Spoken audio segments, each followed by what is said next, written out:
ಎಲ್ರಿಗೂ ನಮಸ್ಕಾರ. ಇವತ್ತು ಸ್ಟಾರ್ ಫ್ರೂಟ್ ತಿನ್ನೋದು ನೋಡೋಣ. ಸ್ಟಾರ್ ಫ್ರೂಟ್ ಅಂದರೆ ಇಲ್ಲಿ ತೊಗೊಂಡಿದ್ದೀನಲ್ಲ, ಇದು ಅಂದರೆ ಇದು ಕಟ್ ಮಾಡಿದಾಗ ಇದು ಸ್ಟಾರ್ ನೋಡಿ, ಈ ಥರ ಸ್ಟಾರ್ ಥರ ಕಾಣಿಸ್ತದೆ, ಗೊತ್ತಾಯ್ತಾ? ಅಂದರೆ ಇದ್ರದ್ದು 5 ವಿಂಗ್ಸ್ ಬರ್ತದೆ ಇದಕ್ಕೆ, ಅದಕ್ಕೆ ಸ್ಟಾರ್ ಫ್ರೂಟ್ ಅಂತ ಕರೀತಾರೆ. ಇವಾಗ ಸರಿಯಾಗಿ ನೀರಲ್ಲಿ ತೊಳ್ಕೊಂಡು ಒಂದು ಒಳ್ಳೆ ಬಟ್ಟೆಯಿಂದ ಒರೆಸ್ಬಿಟ್ಟು, ಯಾಕೆ ಒಳ್ಳೆ ಬಟ್ಟೆಯಿಂದ ಒರೆಸೋದಂದರೆ ಇದ್ರ ಮೇಲೆ ಉಪ್ಪು ಹಾಕುವಾಗ ನೀರು ಬಿಡ್ತದೆ, ಅದಕ್ಕೆ. ಆಯಿತಾ? ಇದು ತಿನ್ನೋ ಮೆಥಡ್ ಹೀಗೆ.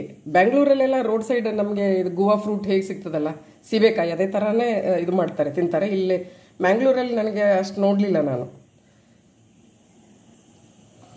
ಸೊ ಇದನ್ನು ಮುಂದ್ಗಡೆ ಹಿಂದ್ಗಡೆ ಕಟ್ ಮಾಡಿಕೊಂಡು ತಿನ್ ಸ್ಲೈಸಸ್ ಮಾಡು. ತಿನ್ನಂದ್ರೆ ನಾಟ್ ವೆರಿ ತಿನ್, ಈ ಥರ.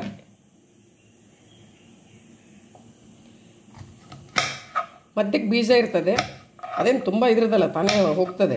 ಸಾಫ್ಟ್ ಬೀಜ ಇರ್ತದೆ, ತುಂಬ ಇದ್ರದ್ದೇನಲ್ಲ, ಗಟ್ಟಿ ಏನಲ್ಲ. ಸರಿ, ಈ ಥರ ಥಿನ್ ಸ್ಲೈಸಸ್ ಕಟ್ ಮಾಡಿಕೊಂಡು ಇದಕ್ಕೆ ನಾವು ಹೇಗೆ ಉಪ್ಪು ಖಾರ ಎಲ್ಲ, ಜಸ್ಟ್ ಉಪ್ಪು ಲೈಟಾಗಿ ಮೈಲ್ಡಾಗಿ ಅದ್ರ ಮೇಲೆ ಉದುರಿಸ್ಬಿಟ್ಟು ಸ್ವಲ್ಪ ಖಾರ ಹಾಕ್ಕೊಂಡು ತಿನ್ನೋದು.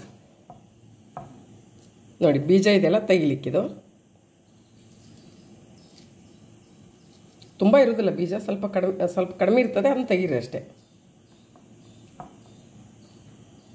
ಇದು ಸಿಟ್ರಸ್ ಫ್ರೂಟ್, ಇದು ವಿಟಮಿನ್ ಸಿ ತುಂಬ ಇರ್ತದೆ. ಇದಕ್ಕೆ ಜಸ್ಟ್ ನಾನು ಲೈಟಾಗಿ ಉಪ್ಪು ಉದುರಿಸ್ಬಿಟ್ಟು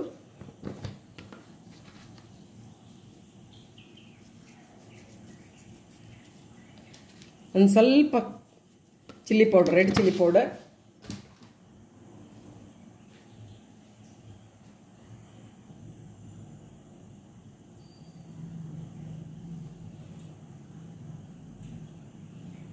ಇಷ್ಟೇ. ಇದನ್ನು ಹಾಕ್ಕೊಂಡು ತಿನ್ನೋದು ಇವಾಗ.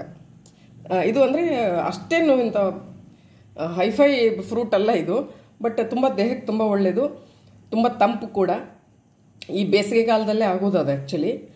ಸೊ ನೀವು ಎಲ್ಲಾದರೂ ನಿಮ್ಗೆ ಸಿಕ್ಕರೆ ತಿನ್ನಿ. ಇದು ನಾವು ವರ್ಷಕ್ಕೊಂದ್ಸತಿ ನಮಗೆ ಲೋಕಲ್ ಫ್ರೂಟ್ಸ್ ಏನೇನು ಅವೈಲೇಬಲ್ ಇದೆ ಅಲ್ಲ, ಅದು ಎಲ್ಲವೂ ತಿನ್ಬೇಕು, ಅದನ್ನು ದೇಹಕ್ಕೆ ಹೋಗಬೇಕು. ಸೊ ಇದು ನನಗೆ ತುಂಬ ಇಷ್ಟ. ಸೊ ಹಾಗೆ ಶೇರ್ ಮಾಡ್ಕೊಳ್ಳುವ ಅನ್ನಿಸ್ತು, ಹಾಗೆ ಹಾಕಿದೆ. Thank you.